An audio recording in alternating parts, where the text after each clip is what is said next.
तो जैसा कि लास्ट एपिसोड में हम लोगों ने देखा था कि योंग फै अब लिन फैमिली से बदला लेने के लिए उन लोगों के कैंप पर हमला करने के लिए जाता है, क्योंकि वो अब ब्रेक थ्रू करके 4th लेवल में आ चुका था। तो इसीलिए वो वहां पे उन लोगों को चुन चुन कर मारना शुरू कर देता है। और जब उनके कैंप में वो जो सीगल मास्टर के पास जाता है तो वो वहां पे जाकर उसे अपने पॉइजन के जरिए पहले तो बेहोश करने की कोशिश करता है और उसे अपने नाइफ के साथ खत्म कर देता है। और दूसरा मास्कर जब वो उससे फाइट करता है तो योंग फै उसे भी लोहे के चने चबवा देता है और उससे कहता है कि चलो तुम्हारे साथ थोड़ा सा माइंड गेम खेलता हूँ। ये कहते ही वो वहां से भाग जाता है।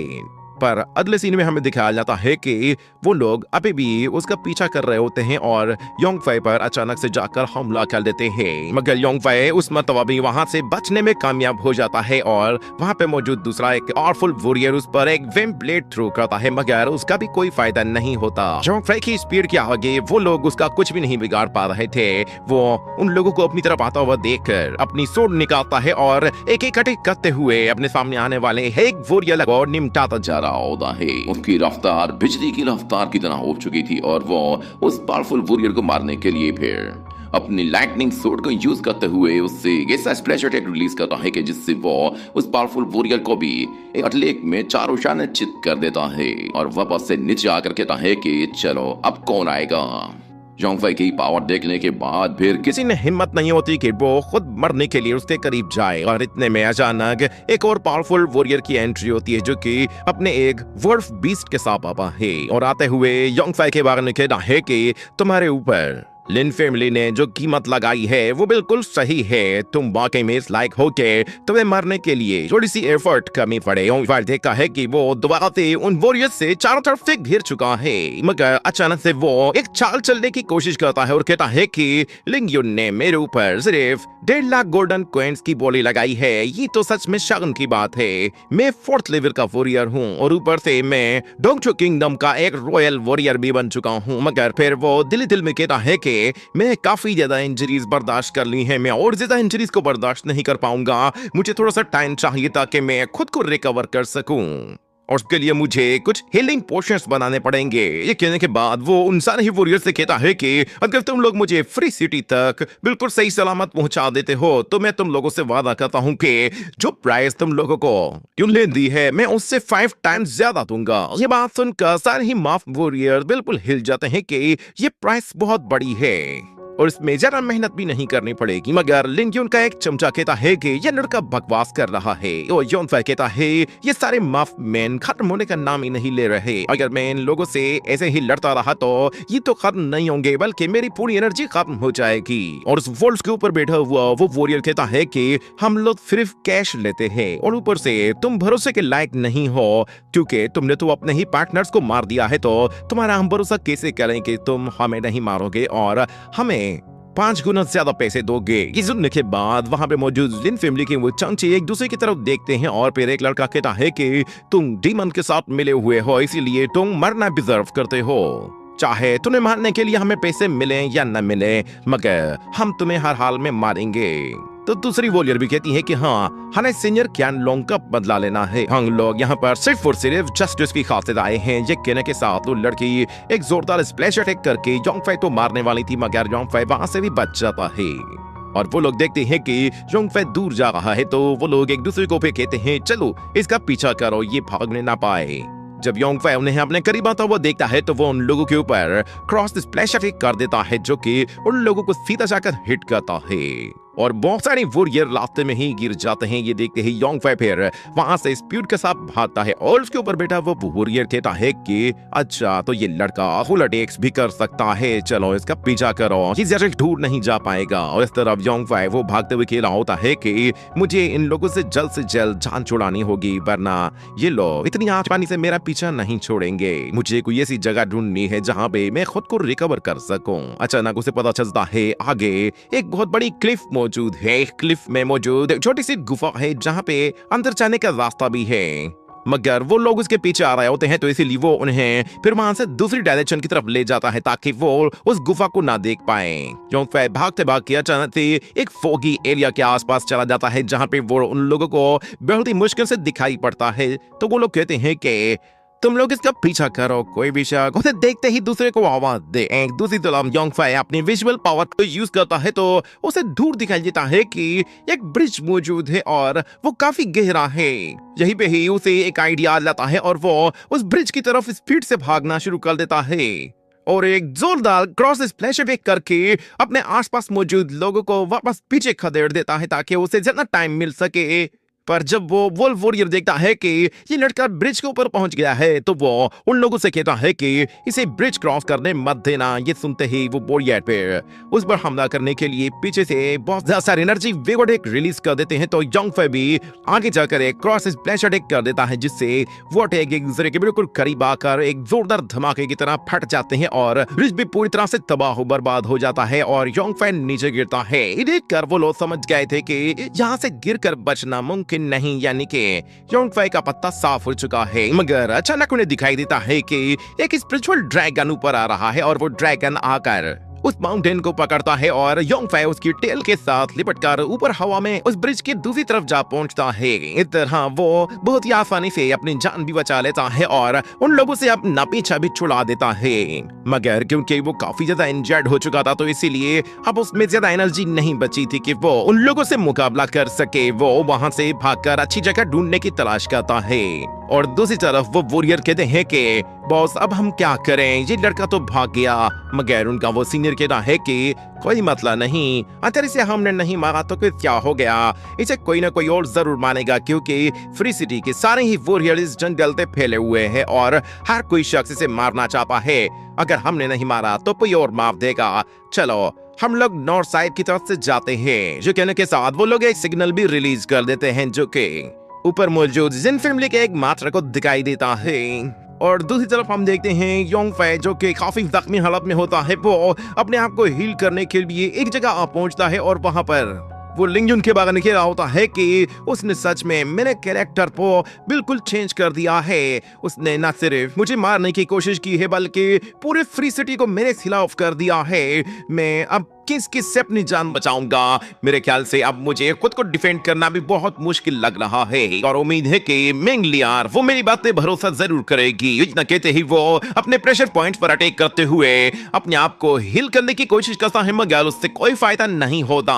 जिस पर योंगफाई कहता है मुझे कोई और रास्ता ढूंढना होगा। इधर कहने की देर थी कि अचानक एक सोर्ड उसके बिल्कुल पास से होकर गुजरती है जिससे योंगफाई बिल्कुल बाल बाल बचता है और वो सोर्ड वापस से पीछे चली जाती है। योंगफाई देखता है कि वहां पर अब मेंगलियार भी आ चुकी है जो कि उसकी जान की दुश्मन बनी हुई है। तो योंगफाई उसे देखकर कहता है लगता है कि शायद अब तुम बिल्कुल भी होल्ड बैक नहीं करना चाहती। तो फिर मेंगलियार कहती है कि मैं तो चाहती हूँ कि तुम्हारी उस लिंगयुन से जान छूट जाए, पर लगता है कि शायद तुमने लिंगयुन को भी अच्छा सबक सिखाया हुआ है।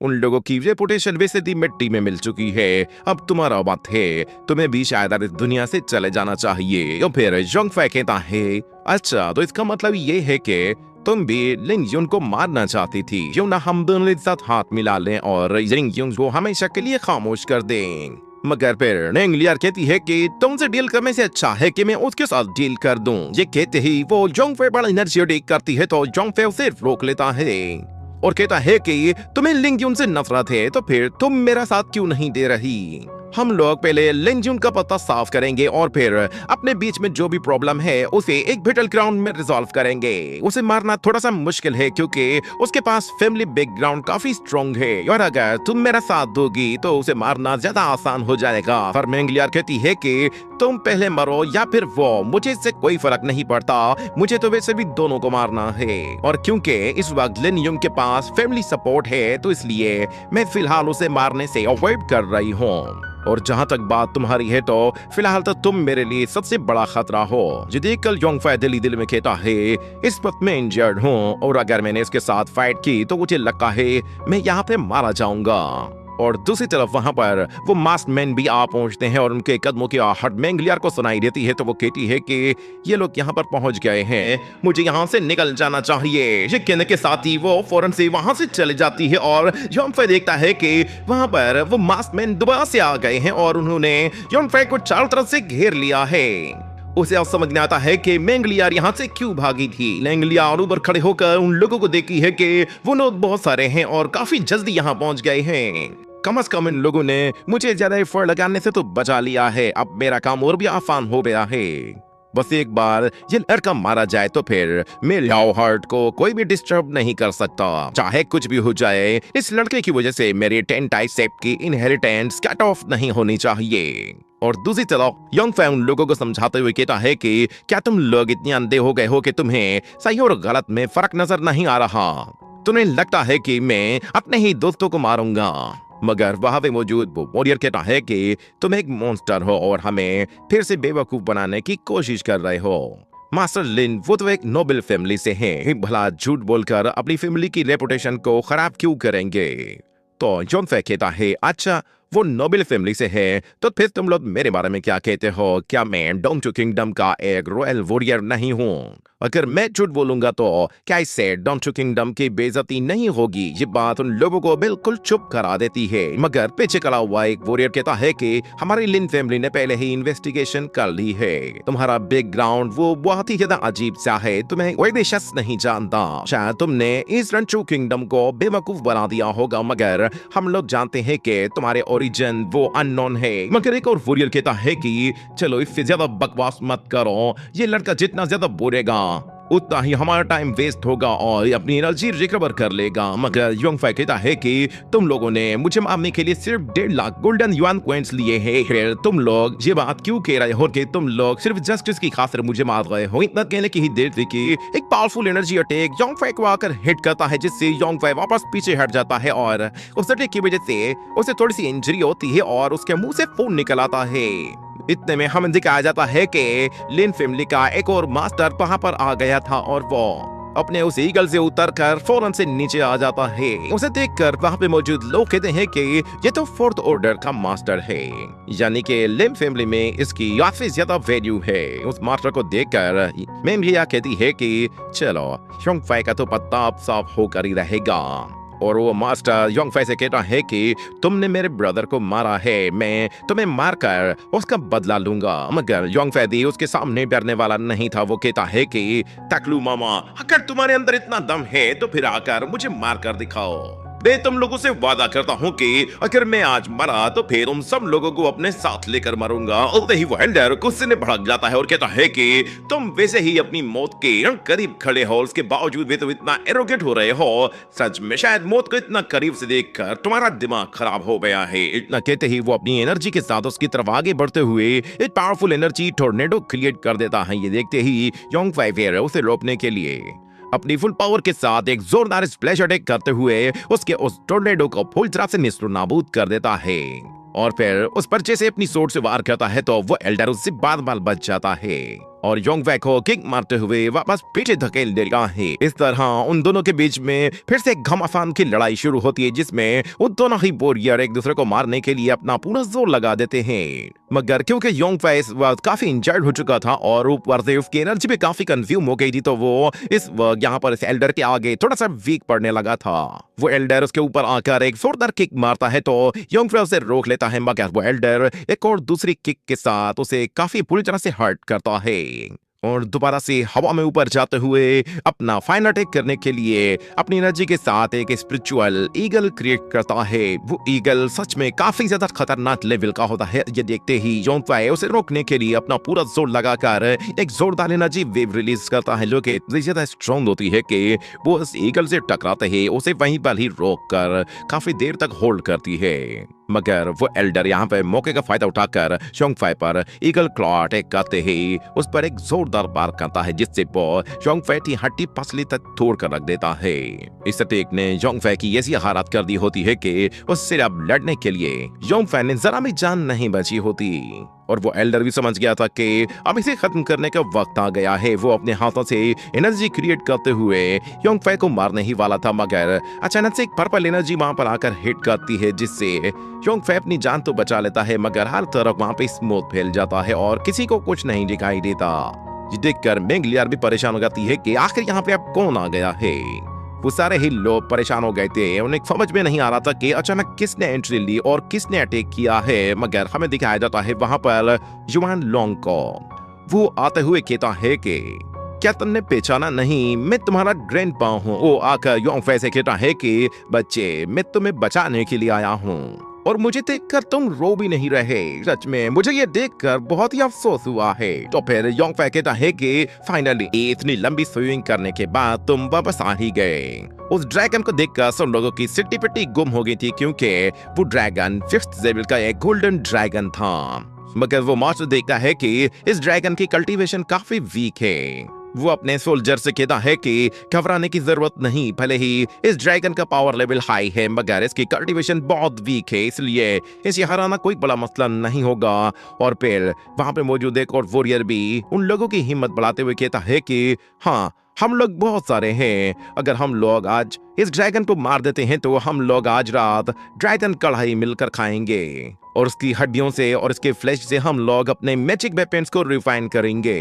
मगर यहाँ पर युआन लोंग कहता है, अच्छा तुम कुछ बेकार से लोग मुझे मारना चाहते हो। तुम्हें लगता है कि मेरी बॉडी इतनी आसान है कि तुम लोग इसे जैसे चाहोगे डील करोगे। मैं तुम्हें दिखाता हूँ कि मैं तुम लोगों का क्या हाल करने वाला हूँ। ये कहते ही वो बहुत ही जोर से धाड़ता है तो उसके मुंह से ड्रैगन धाड़ की बजाय एक वॉल्फ के जैसा साउंड निकलता है जो कि पूरे जंगल में फैल जाता है। ये देखकर वो सारे ही वॉरियर्स हैरान हो गए कि ये ड्रैगन डरना क्या चाहता है। मगर हमें एक बड़ा सा पत्थर ऊपर से गिरते हुए दिखाई देता है जो कि सीधा उस एल्डर पर गिरता है और वो एल्डर उसे रोकने की कोशिश करता है तो वो इंजर्ड हो जाता है। और हम देखते हैं फिर वहां पर अचानक से जमीन हिलना शुरू हो जाती है और अचानक से फिर वहां पर कुछ जायंट्स की एंट्री होती है जो कि साइज में बहुत ही ज्यादा बड़े होते हैं और काफी खूंखार भी लग रहे थे। वो जैसे ही वहां पर आते हैं तो उनके कदमों की वजह से पूरी जमीन हिलना शुरू हो गई थी और सारे ही वॉरियर्स बिल्कुल थर-थर कांप रहे थे। उन लोगों ने पहले ही सुन रखा था कि इस जगह पर बहुत सारे जायंट्स रहते हैं। जिन्हें देखकर जोंग फै कहता है कि अरे वाह, तुम तो सच में कमाल के हो। वो लोग फौरन से एक जायंट के तंदे के ऊपर जा पहुंचते हैं और युआन लोंग उन वॉरियर से कहता है कि चलो, तुम लोग कह रहे थे ना कि तुम लोग बहुत सारे हो और मुझे पकाकर खाओगे, चलो फिर आकर आए कर लो। मगर उन जायंट्स के आगे वो सारे के सारे बिल्कुल चींटियों की तरह लग रहे थे और अपनी जान बचाकर वहां से भागने की कोशिश करते हैं। मगर वो जायंट जैसे जैसे आगे बढ़ते हैं तो वो उन लोगों को अपने पैरों तले कुचलना शुरू कर देते हैं और उनका हाथ का साइज इतना बड़ा होता है कि वो दूर मौजूद लोगों पर भी भारी पड़ रहे थे। ये देखते ही फिर उन लोगों के अंदर काफी ज्यादा भगदड़ मच जाती है और वो लोग अपनी जान बचाकर यहाँ वहां बिखर जाते हैं। पर वो एंशिएंट जायंट्स इतने बड़े होते हैं कि दूर भागे हुए वॉरियर तक भी वो अपना हाथ पहुंचा देते हैं और उसे भी मार डालते हैं। और कुछ लोगों को तो वो इतनी बुरी मौत मारते हैं कि जिसका कोई सोच भी नहीं सकता।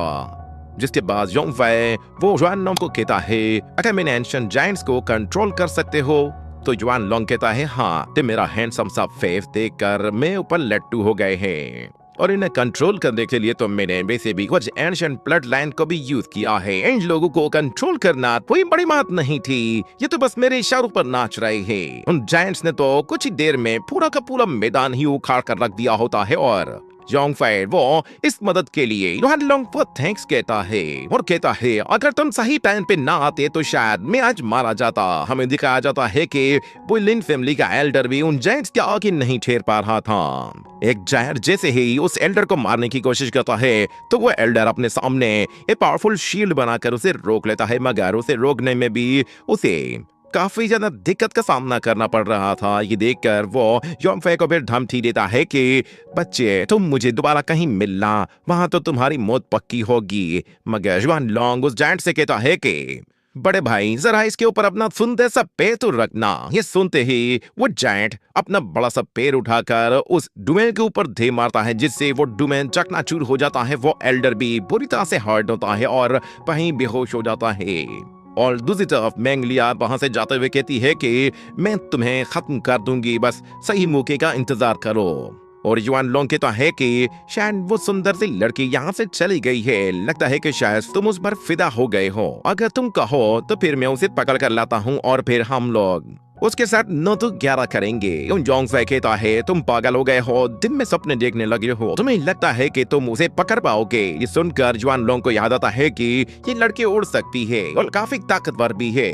वो योंग फै को कहता है कि अगर मैं अपने लॉन्ग जुआन फॉर्म में आ जाता तो ये लड़की मेरे सामने कुछ भी नहीं, मैं इस जैसी 100 लड़कियां पकड़कर तुम्हारे आगे फेंक देता। मगर युआन लोंग कहता है, चलो छोड़ो, अब बताओ कि आगे क्या करना है। तो योंग फै कहता है, चलो हमें वापस जाना है। जिस पर युआन लोंग कहता है, तुम पागल हो गए हो, वरना जाने की बात कर रहे हो। फ्री सिटी में सारे लोग तुम्हारे खून के प्यासे हो चुके हैं। तुम वहां पर किससे लड़ोगे और कहां कहां जाकर छुपोगे? नहीं मानो तो तुम वहां जाने के बजाय मेरे साथ टनी और चलो, मैं तुम्हें पॉइंट दुनिया की फेयर करवा सकता हूँ। सच में इसमें बहुत मजा आएगा। और मेरे साथ एंजॉय ना करो तो फिर से वापस मजा डोंट ट्रैक इट है। मैं बाहर जाना चाहता हूँ क्योंकि मुझे किसी को मारना है। उनका जवान लोग कहता है अच्छा तो किसी को टपकाना है, सब बुरोदा। यकीन के बाद वो दोनों ही फ्री सिटी पहुंच जाते हैं और वहां पर एक छत के ऊपर खड़े हुए होते हैं। जैसे ही योंग फे एक छत से दूसरी तरफ छलांग लगाता है तो वो उन गलियों में कुछ पेपर्स फेंक देता है। इसी तरह